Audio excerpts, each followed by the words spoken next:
Now, staying in West Africa, Sierra Leone's main opposition party is calling for an independent probe into last week's deadly clashes and ensuing police raids that killed one of its well-known members. In a statement, Cherno Majuba, the leader of the All People's Congress APC party, the recent violence provided a clear indication that there has been an erosion in the gains made in strengthening reconciliation, social cohesion and peace building in post-war Sierra Leone. The statement called for an independent committee to speedily and conclusively investigate the August 10th demonstrations and the aftermath.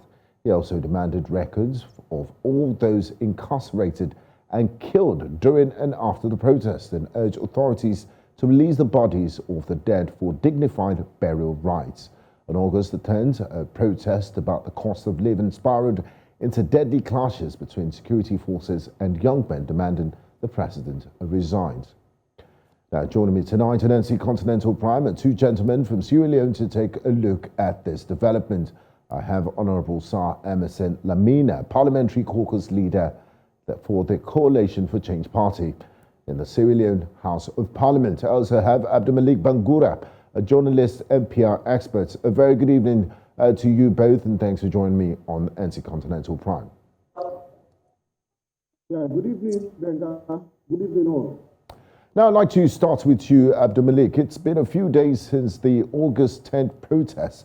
What's the current situation in Sierra Leone, and have all the curfews been lifted?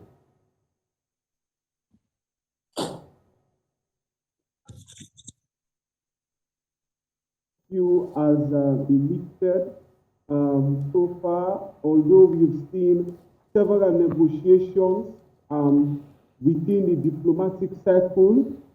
Just a few days ago, the president of ECOWAS, who happens to be the chairman of the ECOWAS, His Excellency President Tumo Sesoko Embalo of Guinea-Bissau was in town. I met with President Bio and we discussed a lot of issues, particularly with regards to peace and stability in Sierra Leone. But he actually made a very strong statement also the fact that he said that he felt very much scared, and it's very unfortunate that since his experience for over 20 years, he's never seen protesters kill police officers like what happened in Sierra Leone. Thereafter, on Tuesday, we saw the Speaker of ECOWAS Parliament, who happens to be a Sierra Leonean, met with the main opposition, All People's Congress Party, to discuss issues particularly with regards to peace. Because, you know, the All People's Congress Party is the main opposition party which has been accused by the ruling SLPP that they are the ones that are funding these insurgencies and their supporters are the ones that are out in the street. But just yesterday was a week since the August 10th disaster that happened in Sierra Leone. I will refer to it as a disaster because it's very unfortunate. The main opposition parliamentary caucus, which is the largest occupant, they have the largest seat in parliament, 58 members of parliament, 59 members of parliament, issued out a statement yesterday calling on the police to release the exact number of people that were arrested in the August 10th insurgency.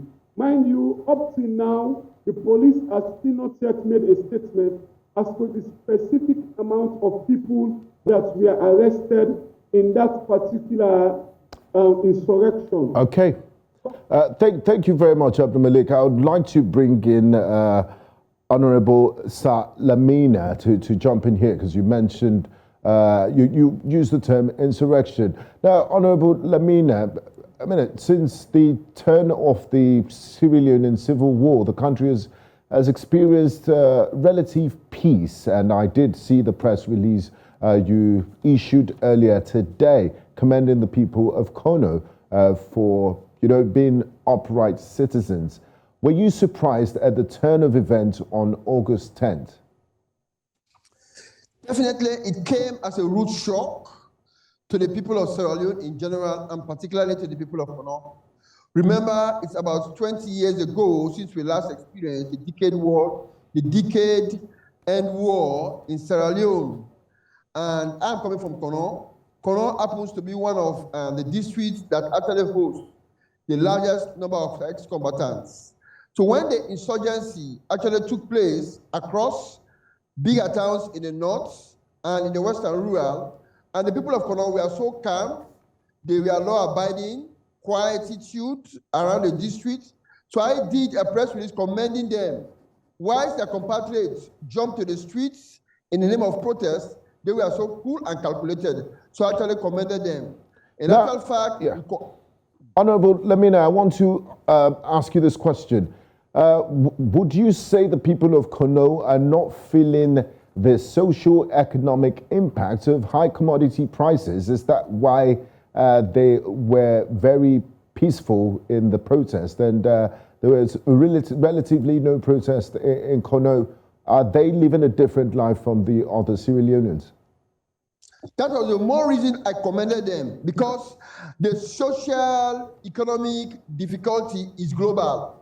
It is not even national. And because it is global, they were so conscious that this is not only hitting Sierra Leone, but the globe as a whole. Remember, we had Ebola around 2014, in which Sierra Leone used to receive aid from global countries that are so philanthropists like the USA, China, UK, etc., which is so different in moments like this. Amidst all the agonizing rapidity of difficulty, hitting the people so hard, biting the people so hard socioeconomically, yes, they maintained their cool. That was the more reason I actually commended them, because they did not jump to the street as their compatriots did in part of the north and the western rural area. Okay. I'd like to bring back Abdul Malik. Now, Abdul Malik, it's been I think it's been 1 week since President Mahathir returned, and he termed the rioters and protesters as insurrectionists, suggesting a type of sinister motive for government change. What has happened since then? Have there been investigations into the course of the riot, and will also the civilian deaths be investigated? What's the current situation of things coming from the highest level of government? Since the president made a statement that he was going to launch an independent investigation into that particular incident which happened on the 10th of August, there are still not yet the names of any investigation team to look into that. What is now very important in Sierra Leone that is becoming very, very significant is the aspect of constitutionality. In the laws of Sierra Leone, they said whenever someone is arrested, he or she is entitled to a legal representation. And according to the findings that are coming out is that all of the persons that have been arrested for the August 10th insurrection have not had access to their legal representation. None of them have yet been charged to court. So the problem now is our constitution makes it very clear that you are not to detain anyone above 10 days without charging that person to court. So that is what the main opposition parliamentary caucus leader was calling on the president on, drawing his attention towards that. Because as things are now, there has still not yet been any case in the court. And that's in violation of the Constitution of Sierra Leone. Just quickly, before we go, I'd like Honorable Lamina to have the final say. Now, Honorable Lamina, you did mention Ebola, you mentioned the harsh effects of COVID-19. Your people in Kono are really suffering from the harsh effects of the global economic realities. In what way are you and the government trying to mitigate the harsh effects of this economic realities and the high commodity prices so that people don't go back to the streets for more protest? Yeah, our district is fondly called the land of hope. It is surprising that overnight somebody can go to the running rivers and try Israel luck, and before you know, in the evening, they can get some diamonds. Our district is so much blessed with mining gold and diamond, trade, as well as agricultural productivity. That's the district we are coming from. We know very well the hardship is biting across the country. We are fortunate a little because we are coming from mining district. But just a recap of what my colleague was saying on constitutionality. We are aware that within 10 days, somebody should have a legal representation, yes. but it's as an exception. An exception to economic crimes, it can be more than 10 days. If it has to economic but crimes, these are not economic crimes, they were protests. Yes, as well as treason. Something that also has a tendency for treason, you can make them more than 10 days. In any case, we sympathize with their present plights, and we also express our deep felt condolences upon the loss of the many compatriots that died during that unfortunate event of violence. At the same time, we look forward that they will have legal representation of perpetrators. Perpetrators will be dealt with accordingly so that such will not be repeated. We do not want to see what happened some 2 decades ago. It was so horrendous, it was so bad. We experienced an example war wherein pregnant women's tummy were opened, hands were chopped and limbed, babies lost forever from their parents. We definitely hope things don't degenerate into that type of situation. We've fast run out of time. I would like to say thank you to you, Honorable Sir Lamina and Abdul Malik Bangura, join us from Sierra Leone's capital, Freetown, tonight to analyze the political situation in the country.